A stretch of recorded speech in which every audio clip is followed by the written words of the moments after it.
On revient pour la suite et la fin de l'émission avec nos invités, Madame Dado Noran Noviekou et coach Sokouanivi Akleso. Le Togo et la Banque mondiale ont lancé ce 21 novembre 2022 la première phase des consultations de l'élaboration du nouveau cadre de partenariat pays 2023-2027 qui va soutenir la coopération entre les deux parties au cours de cette période. Les travaux de démarrage ont été ouverts par Madame le ministre secrétaire général de la présidence de la République, gouverneur de la Banque mondiale au Togo, Sandra Ablamba Johnson, et Madame Coralie Givers, directrice des opérations pour le Bénin, la Côte d'Ivoire, la Guinée et le Togo. Cette séance a permis de définir les priorités de ce nouveau cadre de coopération et son alignement à la feuille de route gouvernementale Togo 2025. L'objectif, il est affiché, le financement ou bien l'augmentation du financement de la Banque mondiale au Togo. Coach Sokouanivi Akleso. Tu sais très bien que je serai mal à l'aise par rapport à ce sujet parce que au moment où on crie que les blancs volent, on tend la main également aux blancs. Vous voyez, c'est que je me dis que dans 100 ans même, la ville ne peut pas se développer parce que un pays ne peut pas financer notre développement pour qu'on soit à leur niveau. Les gens ne comprennent pas. Ça, c'est la Banque mondiale. Oui, la Banque mondiale, les considérations de Bretton Woods qui sont là-bas. Pourquoi la Banque mondiale, son siège n'est pas en Afrique? Pourquoi c'est aux États-Unis? Il y a la Suisse et les États-Unis. Pourquoi est-ce que les institutions internationales de renom, il n'y en a aucune qui est installée en Afrique? Vous nous avez jamais posé cette question? C'est parce que l'Afrique était exclue même de ces institutions au début, mais par après on nous a repêché. C'est pour dire que ce sujet, moi, ça me cœur parce que comment nous travaillons, comment nous vendons des choses, comment nous-mêmes, on ne peut pas financer des choses et que chaque fois il faut étendre la main, il faut plutôt tendre la main aux blancs, parce que dans ces financements qui viennent là, c'est là où on vous dit il faut mettre l'homosexualité dans votre choix avant de prendre. On pose des conditions. Il faudrait que tel, on veut qu'il n'y ait pas trop de diplômés dans cette année, il faut tel nombre d'agriculteurs. On donne des conditions et on achète. Les gens n'ont pas compris. Moi je me rappelle que j'ai assisté à un atelier dont je vais citer le nom. On a dit comment financer 2 millions à chaque association, et le blanc dit que il va financer une femme pour qu'elle fabrique beaucoup de savon. Vous savez ce que les ferrailleurs fabriquent là, tu fais un savon, c'est ça le blanc. Et j'ai dit quoi, s'il vous plaît, chez vous aux États-Unis là, c'est la machine de savonnerie ça. Vous savez qu'il y a des machines qui vont produire 1000 savons déjà. Achetez cette machine et donnez à cette association. Michel, à ma deuxième levée de main, les Togolais ont tenu ma main comme ça. Tu vas vous comprendre la deuxième partie. C'est pour dire que le développement, on se développe. Ce n'est pas quelqu'un qui va te développer. Donc si nous-mêmes, on ne peut pas s'autofinancer, la Banque mondiale peut nous donner plus que ça, ça ne va faire que ce que ça doit faire et ce que ça faisait habituellement. C'est si, je pense, sur le programme PND là, l'État avait dit que le secteur privé allait contribuer plus. Pourquoi on ne peut pas se baser sur ce genre d'activité pour que nous on s'autofinance? Il suffit que l'État renforce le secteur privé et que les choses marchent, on peut financer ça. Mais chaque fois on est temps, moi c'est ça, c'est pourquoi je dis que les Africains on est souvent malhonnêtes et hypocrites. Hein. Au moment où les gens dit que le blanc qui a parti chez lui, on tend la main gauche pour prendre l'argent du blanc. Et moi, je me dis que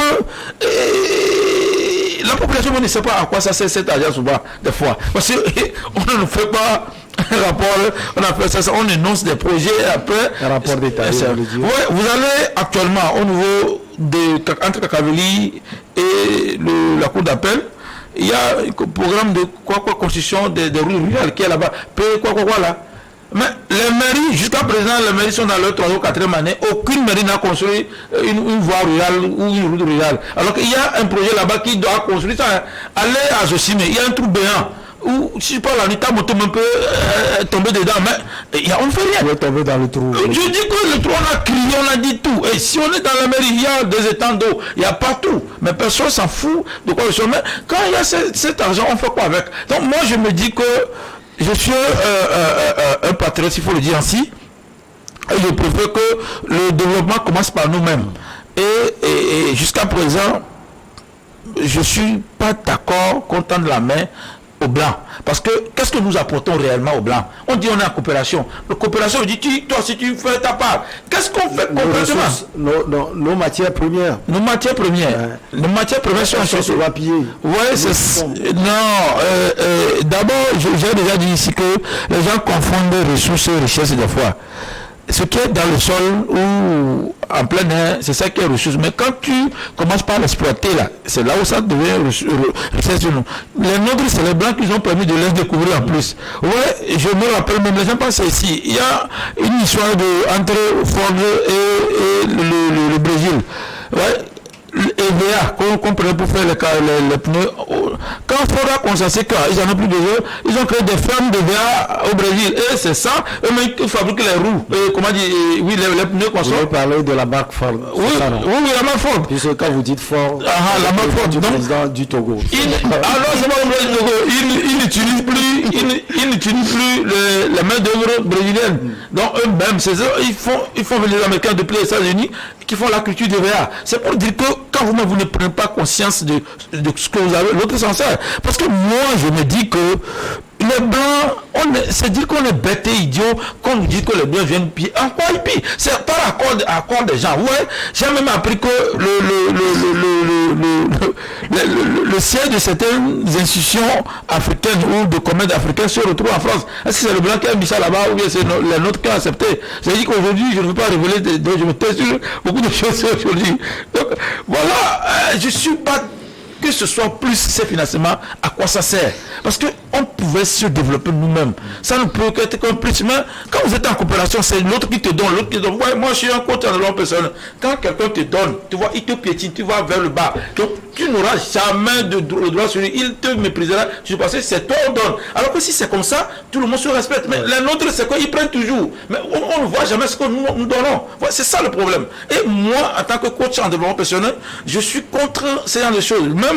Vous allez même voir sur les réseaux sociaux, il y a même Jerry Tama qui a fait un bout de sa circule, il dit qu'il va aider les jeunes à se faire recruter. Oh, il dit qu'il est entrepreneur. Donc nous prions pour que les gens créent les choses, lui dit qu'il peut aider les jeunes à se faire recruter dans l'armée. Vous voyez que ce sont des choses, on se trompe souvent sur nos choses. Et c'est là où moi je dis que je suis contre tout financement extérieur. Si ça doit nous asservir ou ça doit nous assujettir aux Blancs là, c'est pas bien. La lutte contre les Blancs c'est ici. Vous aussi financer Somalie là-bas.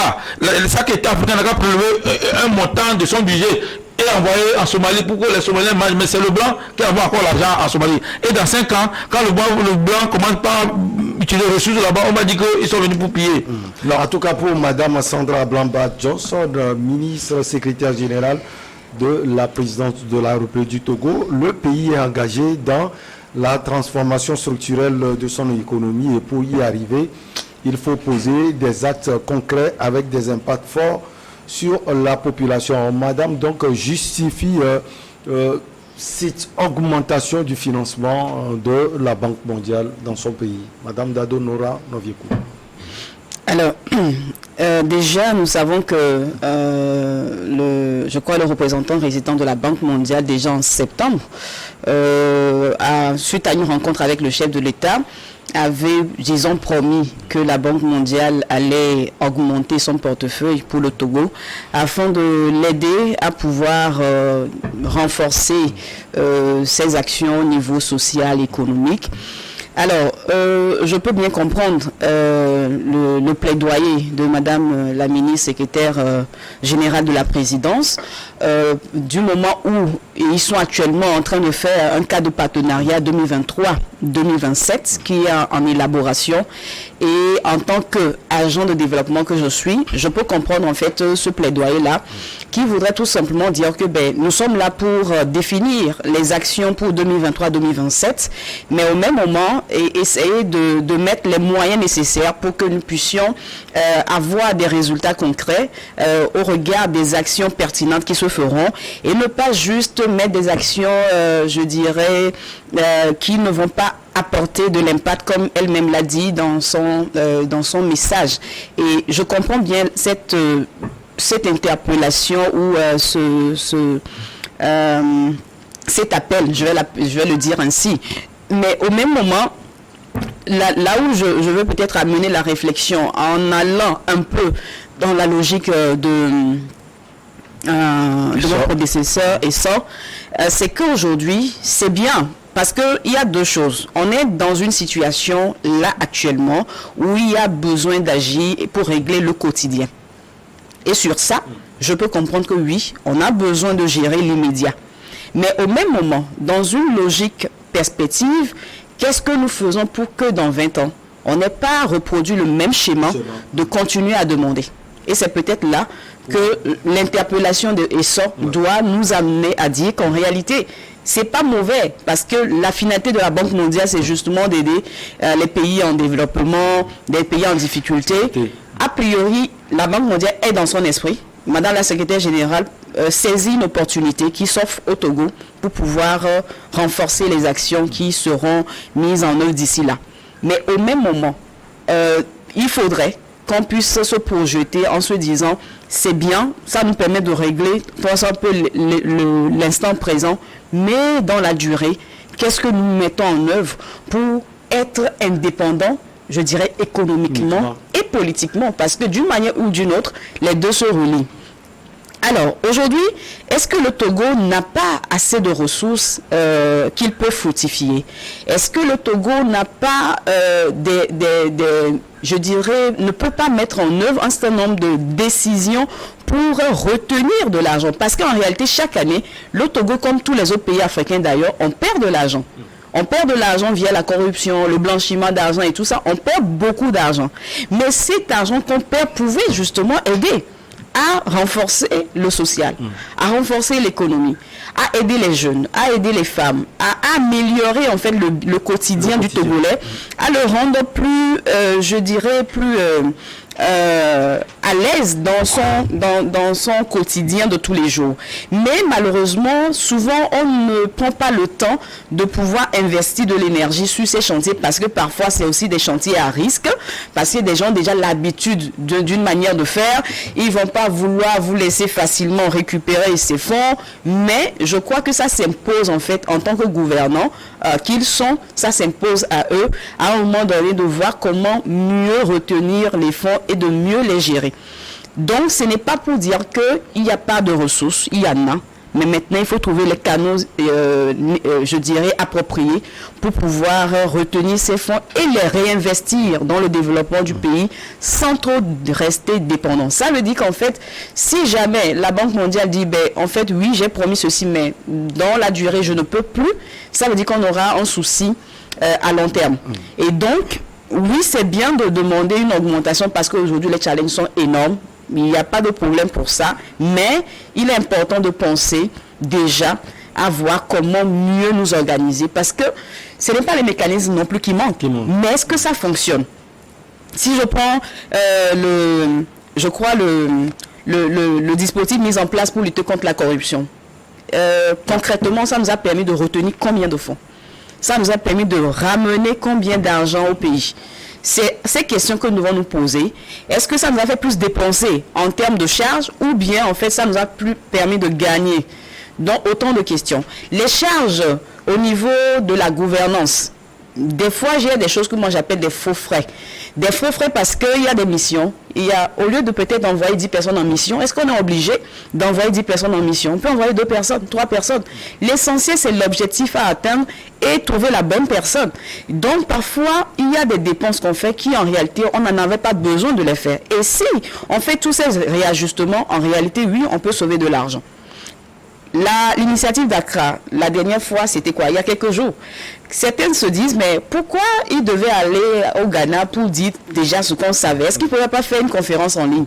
Quelque part, c'est pas faux. Parce que les billets, tout ça là, l'argent, les moyens, les hôtels, tout ça, en fait, ça pouvait aider le Burkina à régler la question au nord du Togo. Et ça aide tout le monde, et le Togo, et le Bénin, et le Ghana. Mais on a voulu, oui, comme de tradition, on se voit pour discuter, on devait se voir. Mais quand il y a eu Covid, est-ce que des gens ont bougé? Non. Ça veut dire qu'en fait, c'est à nous de repenser, en fait. Il faut repenser, je dirais, repenser notre manière de fonctionner. Et il faut avoir parfois le courage de prendre des grandes décisions.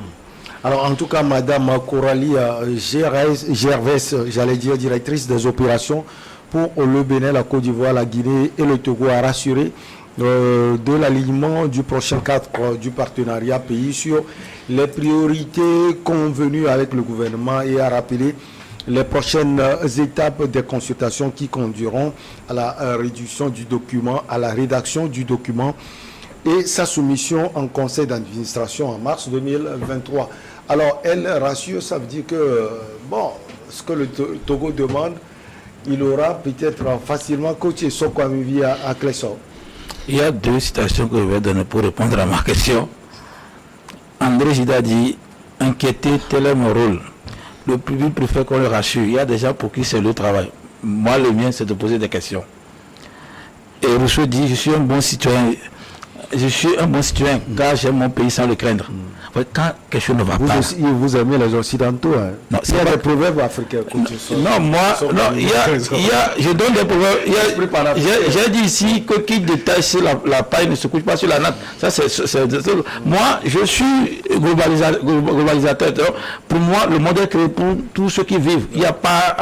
Quand le blanc fait mal, il faut dire que quand l'Africain aussi fait mal, il faut faire mal. Il faut dire qu'il fait mal. Donc, c'est pour dire que le Togo, c'est pour nous tous, on connaît comment les choses se passent, tout ça là.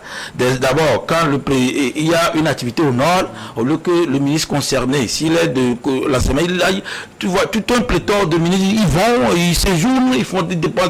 Je pense qu'elle a déjà énuméré ces choses. Donc, on dépense inutilement de l'argent. On pourrait réduire le budget de gouvernement. Vous voyez, le mois passé, la consommation locale, pour des futilités, on ne sait pas ce qu'on a consommé. Que ce sont des futilités. Ouais, quand on dit consommation locale, on devrait être en mesure de donner 10 entrepreneurs togolais qui ont fait des chiffres d'affaires dans cette période, dit que lui, il a vendu maïs à terre. Lui, à cause que c'est la consommation locale qui a permis, qui a fait des chiffres d'affaires. Mais rien du tout ça. Et aussi, je l'ai dit, ils confondent le traditionnel et le local. Le local, je peux payer 26 un Togolais ou un Togolais peut me coudre, un Togolais peut me coudre la veste. C'est un produit local. Mais les gens disent qu'il faut être en habit traditionnel, console. Donc, on mélange tout. C'est pour dire que on dépense l'argent pour des inutilités ou des choses qui ne sont pas prioritaires.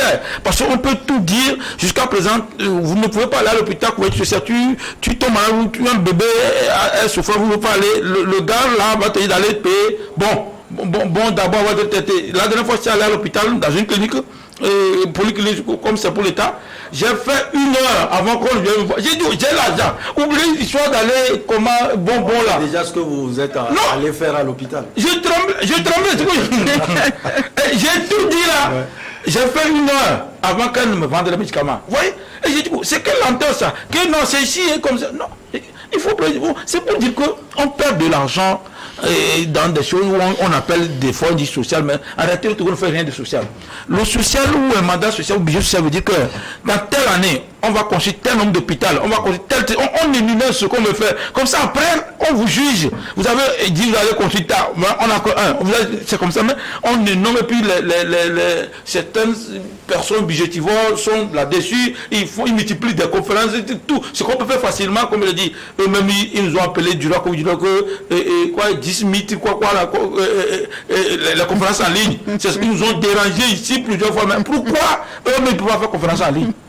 Ah, on sait quand ils voient là-bas, les hôtels, c'est des millions. Ça, c'est le budget du Togo qui doit pleurer dans tout ça. Là. Non, je pense que il faut réfléchir à dépenser l'argent utilement, pas pour des futilités. Parce que quand un simple événement, on fait du tapage autour et vous voulez regarder, il n'y a rien du tout. Quand je vous dis consommation locale, combien de messages je reçois par jour consommation locale, il y a des gens, Ouadel, qui a déjà énuméré les produits. Ouadel sait même comment on peut préparer la sauce avec tout. Il a énuméré tout ça. Et il suffit qu'on appelle Ouadel à faire nous et on détecte les agriculteurs. Il y a un ministre qui n'est plus aujourd'hui. Jusqu'il a organisé, il a demandé 800 millions et l'organisation a pris 400 millions pour faire tout ça. C'est qu'on dépense inutilement de l'argent. Et j'ai l'impression qu'on donne de faux rapports au président aussi. Parce que si le président sait que ça là, ce n'est pas bien, il il doit réagir. Mais c'est ça même, je parle de... Quand on parle de corrupteur ou de corrompu, ce n'est pas ceux qui gagnent les 30 000, 60 000, c'est pas là-bas. La vraie corruption, c'est au-dedans. Je me dis que on doit arrêter cette hémorragie financière pour que le pays évolue. Et là, on n'aura plus à tendre la main aux gens. Si on veut réellement être partenaire de les choses, je dis, c'est simple que ça. Il y a phosphore là-bas. On n'a qu'à apprendre, on n'a qu'à former les gens dans comment transformer phosphore en engrais pour nos agriculteurs. Donc ça va revenir moins cher et que ce sera à bon prix, à la portée de tout le monde. On n'a qu'à apprendre aux gens comment fabriquer les allumettes et les gens le font. On n'a qu'à apprendre aux gens nous-mêmes comment transformer soja et l'huile de soja. On dit que les Chinois vont prendre parti un jour où ces pays ne vont pas venir payer là. On va faire comment? Tout ce qu'on sait faire, c'est que c'est pour les autres. Et il n'y a pas une politique agricole même pour dire que telle région consomme telle quantité de tel produit, tel que pour qu'on sache qu'est-ce qu'on produit. Il y a un ami qui m'a dit à Nouvelle que les Chinois viennent vendre farine de gari là-bas. Est-ce que la Chine produit gari? Vous comprenez que là où on est en train d'aller, un jour, on va dire que c'est une propriété chinoise qui a encore gari. Donc moi je dis qu'on doit refaire les choses. Je ne suis pas à l'aise quand on tend la main à l'autrui. Notre pays a sûrement de ressources. Quand on va gérer, ça va aller. Il suffit qu'on mette de bonnes personnes aux bonnes places et ça va aller. Tout du Togo jusqu'au nord, on a des richesses. Moi, hier, je dis à quelqu'un, j'étais resté au nord, je dis, oh, il y a des montagnes ici. Mais je n'ai pas compris pourquoi gravier qu'on cassait là, c'est à Thévien où il n'y a pas de montagne, qu'on trouve ça. Pourquoi on ne peut pas dynamiter les montagnes là pour transformer la gravier qu'on cassait et utiliser ça? Et on m'a même dit que quand on utilise chaque milieu, on peut construire des habitations des HLM ou comment ils appellent la construction bio, quelque chose comme ça, où les gens ne vont plus vivre dans nos cabanes, on vont vivre avec des habitations, tout ça là. Mais quelqu'un m'a dit qu'il y a des fétiches dans les montagnes là-dedans, on ne peut pas. Vous voyez comment on a dit là? Donc voilà comment je dis que on gaspille de l'argent. Alors madame, l'augmentation du financement est presque acquise. Le coach l'a dit tout à l'heure, ce qui reste à faire, c'est la gestion de ce financement. Et là, on doit se poser des questions. Bon, absolument. Bon, c'est clair que le financement sera acquis. Maintenant, l'augmentation à quelle hauteur, ça, on ne le sait pas encore. Même si, comme je le disais, le représentant résident de la Banque mondiale disait en septembre que la Banque mondiale pense accorder $1 milliard au Togo en passant de 917 millions de dollars à 1 milliard. Bon, ils ont augmenté un peu.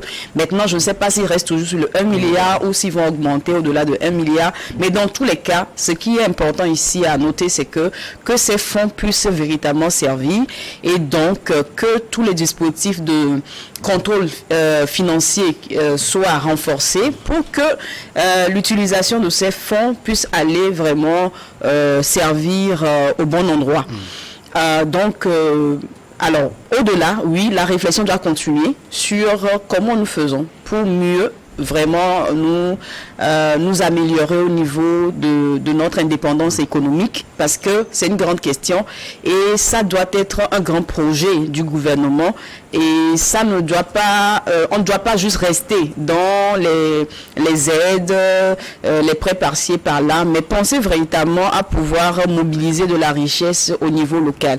Et pour ça, je me dis que cette question naturellement va tant au gouvernement qu'à tout acteur de développement, donc les ONG dont je fais partie bien entendu. Il y a besoin qu'on puisse réfléchir à d'autres modèles d'autofinancement, parce que l'extérieur, c'est clair, va aider, mais ne pourra pas développer comme nous le voudrons notre pays. C'est à nous de savoir que nous avons besoin de réfléchir autrement pour avoir les ressources nécessaires. Et pour ça, c'est clair que, comme je le dis tantôt, je le disais, il y a besoin d'être plus rigoureux sur la gestion du peu qu'on a. Et le peu qu'on a, si on le gérait bien, je pense que ça pouvait aider beaucoup de personnes. Oui, coach, la gestion de ce financement ou bien l'augmentation, vous avez eu écho? Moi j'ai entendu, je ne sais pas, on a créé $1 million de dollars, c'est comme c'est ça qui s'ajoute à ce qu'on donnait déjà. Mon problème n'est pas l'argent qu'on a donné, mais comment on va gérer ça. Je pense que le gouvernement fait erreur des fois de laisser les acteurs étatiques uniquement ou bien gouvernementaux gérer ça. On doit associer dans ces gestions les ONG ou associations, parce que l'Allemagne le fait, ça s'appelle souvent la cogestion, et il y a un bon résultat qui se donne. Très souvent, les acteurs étatiques viennent sous forme de patrons pour vous coiffer et dire ce qu'ils veulent. Oh, ça ne doit pas être ainsi. Il faudrait que pour un bien public qu'on associe des acteurs. Et le secteur, ce que les gens n'ont pas compris souvent, ce n'est pas le secteur public et le secteur privé qui volent de l'argent dans ces projets très souvent. Comme vérifier, c'est au niveau de l'État qu'on multiplie des charges, qui doit faire quoi, le chauffeur doit faire quoi, tout ça. Vous allez voir que finalement les déplacements ou les transports logistiques seulement prennent 40% de ce que vous avez eu comme financement. Et c'est anormal. Parce que moi, en tant qu'acteur de développement, je dis que tous les projets que moi j'ai réalisés, c'est sur nos fonds propres. Nos membres, on participe nous-mêmes, on le fait. La dernière fois même, ça ne fait pas une semaine, on a donné des repas chauds dans la commune Golf 5 sous notre propre budget. Comment ils appellent ça, la journée mondiale de l'alimentation. On a nourri plus de 120 démunis. À nos pas fait. On n'a pas attendu de trouver, parce que c'est quelque chose qu'on voulait faire. Et même en décembre, on compte aussi offrir des choses à 60 veuves, 300 orphelins, quelque chose comme ça. Mais c'est à nos pauvres, chacun donne, et c'est comme ça on le fait. Mais nous n'entendons pas, nous n'avons jamais été financés par l'État, nous n'entendons pas de recevoir de l'argent de l'État. Ce qu'on peut faire, on le fait. Et l'État doit cibler les acteurs comme ça pour voir. Ah, si ceux-là font là, si nous les accompagnons aussi. L'État doit vous financer. Non, je ne dis pas forcément l'État, je dis que l'État doit des acteurs clés qui sont dans le domaine. Parce que le souci, c'est que quand vous voyez certains projets, certains responsables de financement, mais il faudrait, comme je vais sortir, nous sommes la première association qui a distribué masques, gants et désinfectants gratuitement au marché à donner tout ça là. Mais après, on a vu des gens à la télé qui ont été primés, qui ont fait, mais ils ne sont même pas sortis. Mais nous sommes allés, au moment où c'est chaud, les gens ont peur de la maladie, nous sommes allés donner tout ça là. Mais quand vous voyez qu'on montre d'autres acteurs à la télé, c'est comme si, je ne sais pas quoi. Donc, je préfère que l'État soit sérieux sur ce genre de choses et de bons acteurs. Bon, je n'ai pas parlé de Wanam, je connais déjà ce qu'ils font déjà, comment ils défendent le droit des frères consoles là, mais que ce ne soit pas des associations ou des ONG bluffeuses qui viennent, qu'on travaille réellement, et que cette gestion, moi je préfère qu'on n'implique vraiment dedans, parce non, en face de vous. Non, c'est pas il y a Wanam, GFDD, et il y en a, j'ai travaillé sur des projets, ils travaillent. Moi quand quelqu'un ne fait, je ne sais pas parce qu'elle est devant moi, je vais dire qu'il ne faut pas faire. J'ai attaqué une institution et je lui ai dit, tu ne peux pas dire un peu bien de nous, parce que moi je fais partie du cadre de l'institution, mais je leur dis que vous-même faites des ordres. Donc le juge ne suis pas venu m'appeler, je ne viens plus. Donc c'est pour dire que si on trouve qu'on fait de bonnes gestions du bien public, ça peut venir à tout le monde. Il faudrait que les projets là, on les pérennise. Mais souvent, quand les blancs partent, les projets là ne sont plus pérennisés. Et ça reste à l'eau. Donc c'est ça le problème. Il faudrait que nous, ça soit plus de cela. Et pour le faire, il faut que tous les acteurs soient dedans. Et non uniquement choisir des gens pour on ne sait pas quoi là. Je ne dis pas qu'on doit nous financer. Je dis qu'on doit s'occuper des acteurs qui travaillent sur le terrain. Ça a été un plaisir de vous avoir sur ce plateau. Madame Dado Nora Noviekou, vous êtes la coordinatrice nationale de WANEP Togo. Passez souvent nous voir, madame. Infini merci à vous. On dit également merci au coach Kwamivi Aklesor Essor. Vous êtes également consultant en entrepreneuriat et en politique. Félicitations à vous. Ça, c'est une bonne nouvelle, madame. La naissance, ce sont des jumelles. Hein. Non, jumeaux même. Ce sont des jumeaux. Vous avez du travail. Hein. J'ai amené 2 combattants pour que le Togo envoie au front contre le djihadisme. Félicitations à vous. On dit également merci à nos chers amis toujours branchés. On se retrouve la semaine prochaine toujours avec le même plaisir. Vous recevrez déjà samedi Samuel Niaoui pour l'émission Le Monde en 7. À très bientôt.